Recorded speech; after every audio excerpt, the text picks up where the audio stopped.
नमस्कार दोस्तों। आज हम बात करेंगे वेस्ट बंगाल के बारे में। जैसा कि आप सभी को पता है, वेस्ट बंगाल के अंदर इलेक्शंस अनाउंस हो चुके हैं। 23 अप्रैल को पहली वोटिंग होगी, पहली फेज की वोटिंग होगी। 29 अप्रैल को दूसरे फेज की वोटिंग होगी और 4 मई को नतीजे आएंगे। ऐसा पहली बार होने जा रहा है जब वेस्ट बंगाल के अंदर दो फेजेस के अंदर इलेक्शंस हो रहे हैं, नहीं तो 6 या 7 या 8 फेजेस के अंदर वोटिंग होती हुई आई है। आज हम इस वीडियो में बात करेंगे वेस्ट बंगाल के पॉलिटिकल लैंडस्केप के बारे में। तो चलिए चलते हैं फ्लोरिश के स्टीमोग्राफ पर।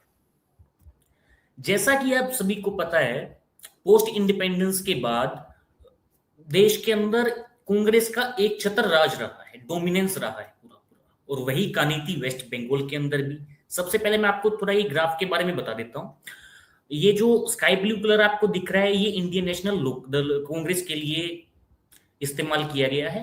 और जो रेड कलर आपको दिख रहा है वो लेफ्ट फ्रंट के लिए इस्तेमाल किया गया है। ग्रीन कलर जो आपको दिख रहा है वो टीएमसी के लिए, सैफरन बीजेपी और ग्रे अदर्स के लिए यूज किया गया है। जैसा कि हम बात कर रहे थे, पोस्ट इंडिपेंडेंस के बाद कांग्रेस का ही वर्चस्व रहा है पूरे देश में, और यही कहानी थी वेस्ट बंगाल के अंदर भी। 1952 में 150 सीटें जीती है कांग्रेस, 1962 में 157, 1972 में 216 सीटें। लेकिन उसके बाद कांग्रेस का डाउनफॉल स्टार्ट होता है और कांग्रेस 1977 इमरजेंसी के बाद जो इलेक्शंस होते हैं असेंबली के, उसमें 20 सीटों पे पहुंच जाती है।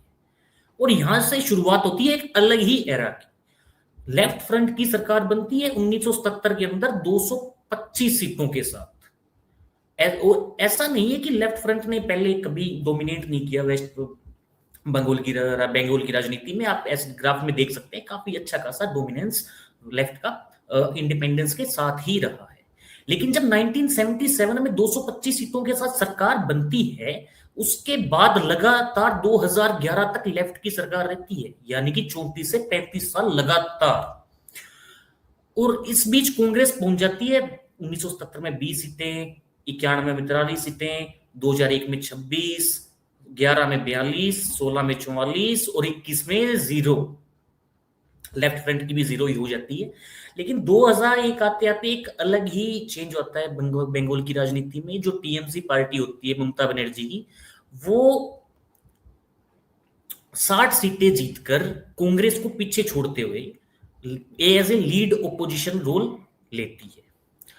उसके बाद ममता बनर्जी की 2011 में, माफ कीजिएगा, टीएमसी की 2011 में 184 सीटों के साथ सरकार बनती है और ममता बनर्जी बंगाल की मुख्यमंत्री बनती है।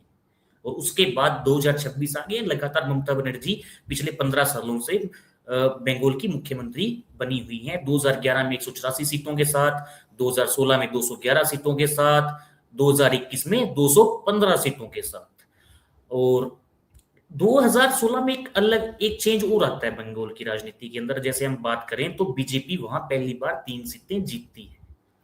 2021 में बीजेपी पहुंच जाती है 77 सीटों पे।